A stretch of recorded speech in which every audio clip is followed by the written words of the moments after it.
अस्सलाम वालेकुम मेरी सभी बहनों को। एक छोटा सा वीडियो है, रमज़ान में इसलिए बनाया है ताकि मेरी बात आप तक सब तक पहुंच जाए। पहली चीज़, सबसे ज़्यादा लॉकडाउन का पालन करें और लॉकडाउन के अंदर रहते हुए सबसे ज़्यादा कुरान शरीफ की तिलावत करें। अपना कुरान शरीफ ठीक करने का इस वक्त, जो पहले औरतों ने पढ़ा हुआ है, जो मदरसे से नहीं पढ़ी हुई है, जो औरतों ने पढ़ा हुआ है, उनके कुरान में बहुत सारी गलतियां होती हैं, तो वो गलतियां सुधारें।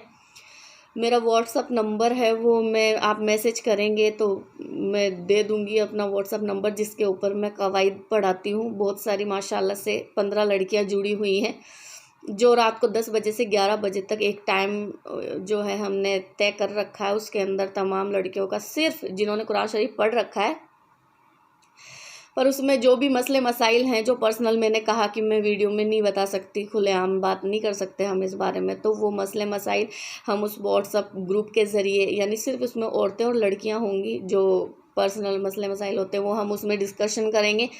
और 10 से 11 हम उसके बीच में अपने यानी कि कुरान शरीफ यानी नूरानी कायदे के कवायद शुरू करेंगे। आपका नूरानी पूरा कुरान शरीफ अपने आप सही हो जाएगा जब आपका नूरानी कायदा सही हो जाएगा। तो नूरानी कायदे से अलीफ से लेके या तक के हुर्फ यानी हुर्फों की अदायगी किस तरह से की जानी चाहिए, कौन सा हुर्फ कहाँ से निकालना चाहिए, तो वो जब आपका कायदा पूरा हो जाएगा तो ये समझ लीजिए कि आपका कुरान शरीफ भी ठीक हो जाएगा। तो वो हमने व्हाट्सएप के ज़रिए शुरू किया है ये काम।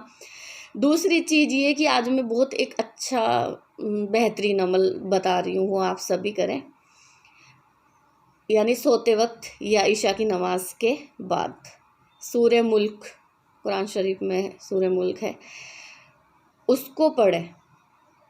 तो उसकी फजीलत ये है, यानी हर इंसान को कब्र से डर लगता है, पहली मंजिल है कब्र, तो जिसकी पहली मंजिल आसान, उसकी बाद की सारी आसान कर दी जाती है। जिसकी पहली मंजिल मुश्किल हो जाती है यानी कब्र, तो उसकी बाद की उससे भी ज़्यादा मुश्किल कर दी जाती है। तो ये इन मुश्किल से निकलने के लिए, और ये बहुत बेहतरीन अमल है जो माशाल्लाह से मैं भी करती हूँ, और मैं आपको भी ये अमल बताऊंगी, क्योंकि दीन को एक दूसरे तक पहुंचाना चाहिए।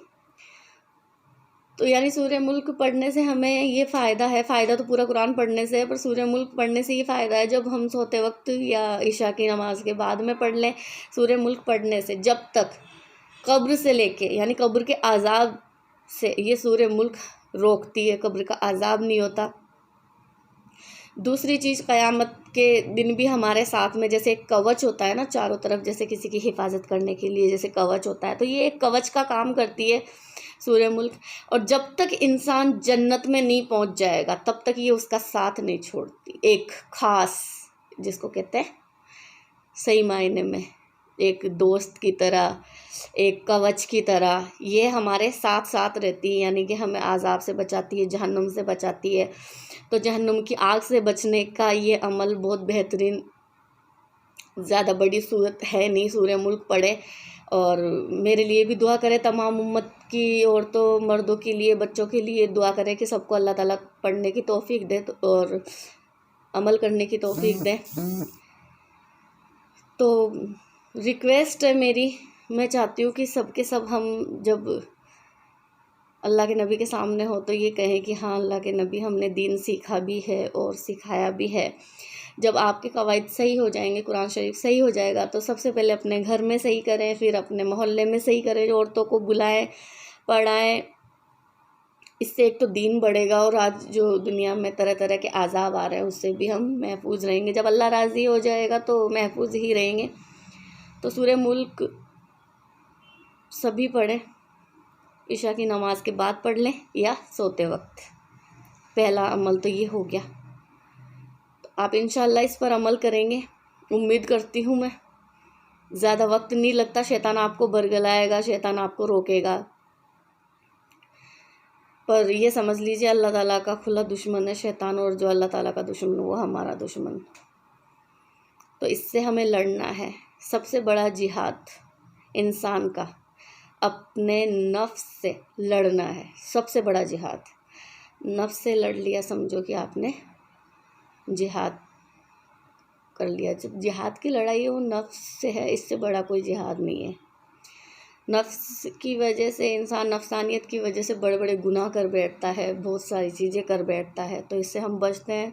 सूर्य मुल्क पढ़ने से एक कब्र का जो हर इंसान को हर वक्त एक डर रहता है, भाई मुझे तो बहुत ज़्यादा है, मुझे बहुत डर लगता है कब्र से।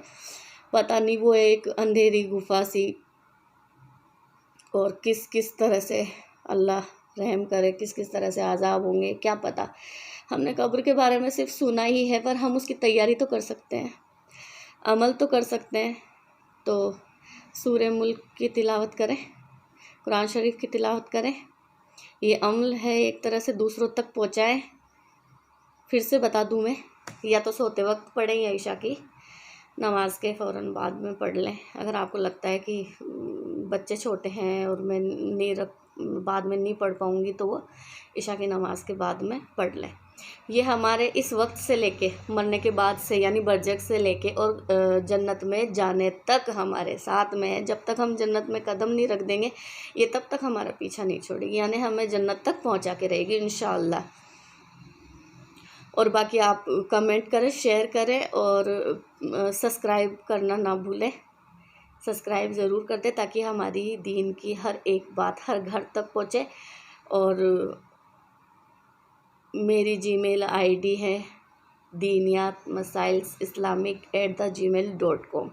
इसके ऊपर वो औरतें सिर्फ जिनको दीन सीखना हो, मैं उनको व्हाट्सअप नंबर दे दूँगी, उस पर वो औरतें मुझे मैसेज करें और अपने नंबर उसमें जीमेल आईडी पे छोड़ दें, ताकि मैं अपने व्हाट्सअप ग्रुप के अंदर उनको ऐड कर सकूं और कुरान शरीफ ठीक करवा सकूं इंशाल्लाह। ठीक है, दुआओं में याद रखना इंशाल्लाह। अस्सलाम वालेकुम।